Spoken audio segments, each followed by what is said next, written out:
దానికెంత పొగర్రా, మొగుడు ఫోన్ చేస్తంటే తీయకుండా కట్సేస్తందా? ఆ లక్ష్మికి సేరా. అమ్మా, తను ఫోన్ తీయలేదు అంటే ఏదో పనిలో బిజీగా ఉంటుందేమోలేమా. ఫ్రీ అయ్యాక తనే చేస్తుంది. ఆస్పత్రిలో ఆ ప్రియంవద ఏటి చెప్పిందిరా? వాళ్ళింటికి తీసుకెళ్లి తను కుదురుకున్నాక పంపించేస్తానని చెప్పిందా లేదా?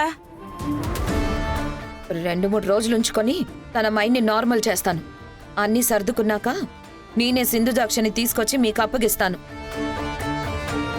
మరింకా తనని పంపించలేదేట్రా? లక్ష్మికి ఫోన్ చేయరా. చేయరా.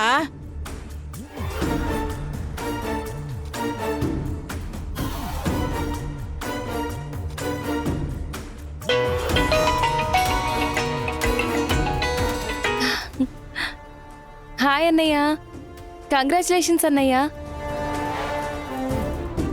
లక్ష్మి కంగ్రాచులేషన్స్ చెప్తుందంటే ఇక్కడ జరిగిన విషయం అక్కడ ఇంట్లో చెప్పలేదన్నమాట. ఏదో అబద్ధం చెప్పినట్టున్నారు.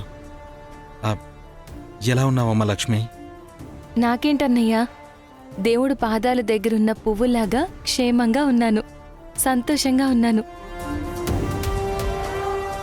అన్నయ్య, అమ్మ, నాన్న, తమ్ముడు, చెల్లి, పెద్దమ్మ, మంగ, గౌరీ అందరూ ఎలా ఉన్నారన్నయ్య? ఇక్కడ అందరూ బాగున్నారమ్మా. అవును, వదినొక్కదాన్నే ఇంటికి పంపించారేంటన్నయ్య? నువ్వు కూడా రావచ్చు కదన్నయ్య. వస్తానమ్మా. సింధుజాక్షి గారు బిజీగా ఉన్నారా? సింధుజాక్షి గారా? పెళ్ళయి ఇన్ని రోజులైనా నీ పిలుపులో మార్పే రాలేదన్నయ్య. వదిన చాలా లక్కీ. మీ వదిన ఫ్రీగా ఉంటే ఒకసారి ఫోన్ ఇవ్వమ్మా. అలాగే అన్నయ్య, ఇస్తాను. లైన్లో ఉండు.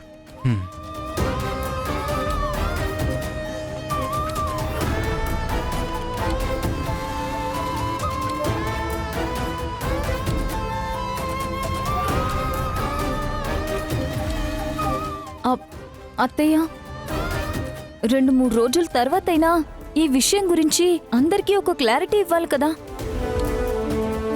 అప్పుడైనా నిజం చెప్పాలి కదా.